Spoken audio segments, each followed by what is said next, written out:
Hola de nuevo, futuras y futuros patrones. Vamos a iniciar la unidad teórica 3.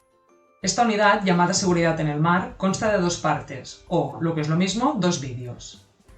Por otra parte, la importancia de la misma radica en la preservación de la propia vida, por lo tanto, la debemos entender e interiorizar lo mejor posible.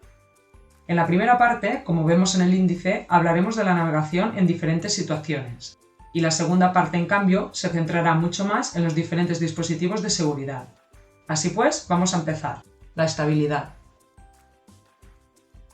Una embarcación está sometida a las fuerzas del viento y el mar, lo que hacen que se desequilibre. La estabilidad es la capacidad de la nave de volver a la posición inicial. Si esta pérdida de estabilidad se nos va a los costados, es decir, vamos cambiando la escora de babor a estribor, lo llamaremos balanceo. En cambio, si la estabilidad se pierde de proa a popa, lo llamaremos cabeceo. Es fácil de entender que el cabeceo y el balanceo perjudicarán la estabilidad del buque, la navegación y el confort para sus tripulantes. Por lo tanto, se deben evitar en la medida de lo posible. Vamos a explicar cómo hacerlo. Lo más importante es intentar no recibir las olas por el costado y, si es posible, tampoco exactamente por proa o popa. Lo que se debe intentar, como vemos en la imagen, es recibir por la aleta o la mura y al mismo tiempo reducir la marcha para causar el impacto mínimo con la ola. De navegar recibiendo las olas por la mura se le dice capear el temporal, y de recibirlas por la aleta se le conoce como correr el temporal.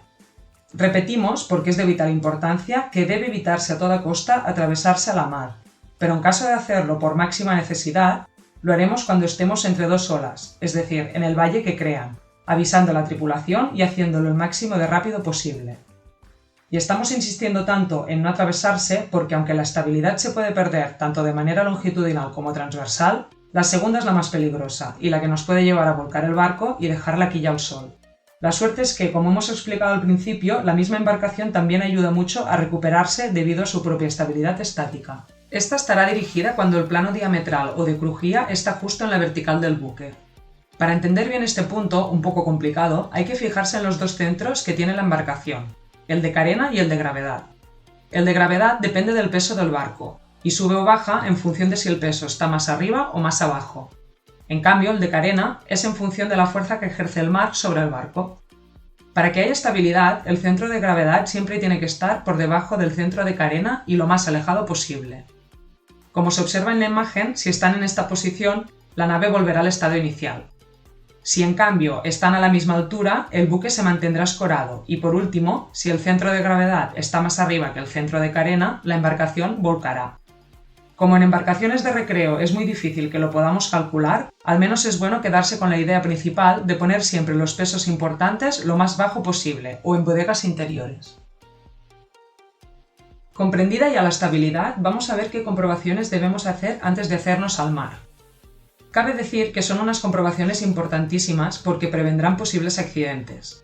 Hemos de pensar que a diferencia de un coche, no es lo mismo quedarnos parados en medio de la autopista que solos en medio del mar.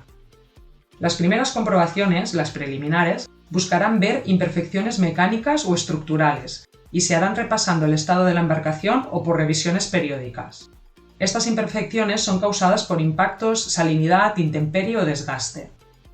Antes de zarpar, también comprobaremos la previsión meteorológica, sobre todo el viento, mar y visibilidad de todo el tiempo que queramos estar en el mar, añadiendo unas horas más de margen. Respecto al motor, tendremos que observar que no tenga pérdidas, revisar el nivel del aceite y el estado de mangueta y filtro. Y por último, comprobar que las bujías, las correas y las baterías estén en buen estado. Como también comprobaremos el buen estado de todo el sistema eléctrico y la buena conexión con la fuente de alimentación. En caso de no tener buenos conocimientos de mecánica o electricidad, es bueno mantener revisiones periódicas. Sobre la estanqueidad es fácil de vigilar, ya que las cetinas deberían estar vacías. Por el contrario, si contienen agua, hidrocarburos o la mezcla, se deberán revisar las bombas, grifos de fondo, escotillas o picas para encontrar lo que está en mal estado. Por otra parte, no nos extenderemos con los elementos de seguridad porque los estudiaremos en la segunda parte de este tema, pero en este punto señalar que es importante comprobar de tenerlos todos antes de salir. Respecto al combustible, al hacer la previsión hay que asegurarse de tener un 30% más de lo necesario para situaciones de emergencia, pero es aconsejable que siempre esté el depósito lleno. En cambio, respecto al agua potable, no es aconsejable, sino que es prioridad, ya que llevar el depósito al 100% nos asegura más supervivencia en caso de accidente. Finalmente, tendremos que revisar todo nuestro sistema de gobierno y conocer los principales canales de emergencia. Para navegación costera es el canal 16 de la radio VHF. Ahora que sabemos lo que tenemos que comprobar antes de salir, veamos qué tenemos que tener presente si nos toca salir con mal tiempo o empeoró el tiempo durante la navegación. Lo primero es realizar una estiba o trinca son de mar, que no es más que un buen hábito general, pero que gana importancia en malas condiciones. Consiste en estibar todo lo que hay en la embarcación para que no haya corrimiento de la carga a causa de los cabeceos o balanceos. En la imagen se puede ver un ejemplo a gran escala de un buque portacontenedores.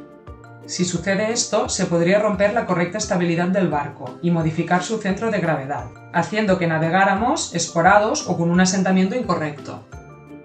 Además, la tripulación deberá ponerse todos los chalecos salvavidas a modo de precaución y ropa impermeable en caso de disponer de ella. Y finalmente, revisaremos todas las aberturas de cubierta y los diferentes grifos de fondo para evitar que entre agua en la embarcación. Lo que sucede con la navegación en mal tiempo es que no solo afectará al buque como hábitat, sino también al estilo de la navegación. Así pues, en malas condiciones nuestra derrota deberá modificar, sobre todo debido a las olas. Por lo tanto, siempre que podamos, capearemos el temporal, que es recibir las olas por una de las amuras mientras navegamos a poca máquina.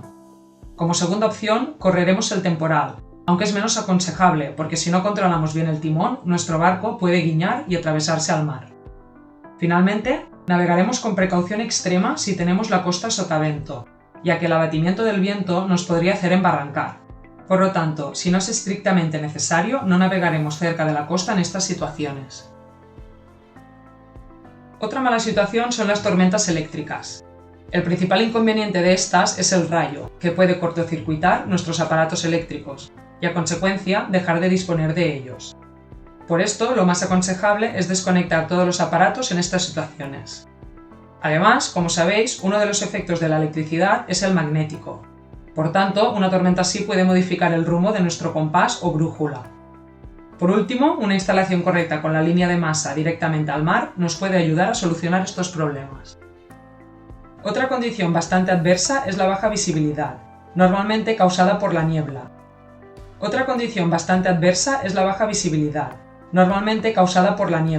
Ya que al contrario que la navegación nocturna, no nos dejará ver ni las luces de posición de las embarcaciones. Así pues, se convierte en el mayor peligro de la navegación, juntamente al peligro de abordaje, que es la colisión entre otros barcos, o varada, que es tocar el fondo. Las medidas a tener en cuenta en estas situaciones son las siguientes. Reducir la velocidad, emitir señales sonoras y estar alerta de las emitidas por otras embarcaciones. Poner en marcha todas las ayudas electrónicas posibles.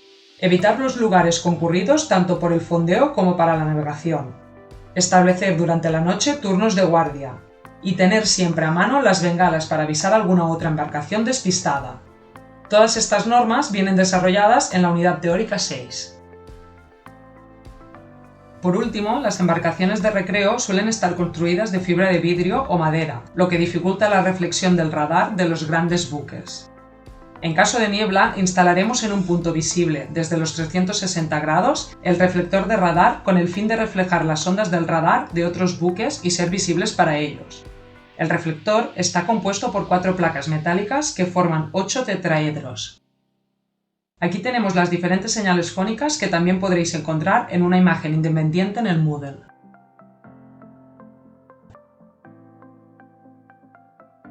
Para terminar esta parte del tema, solo nos queda hablar de las aguas someras, que son zonas de poca profundidad o poco calado.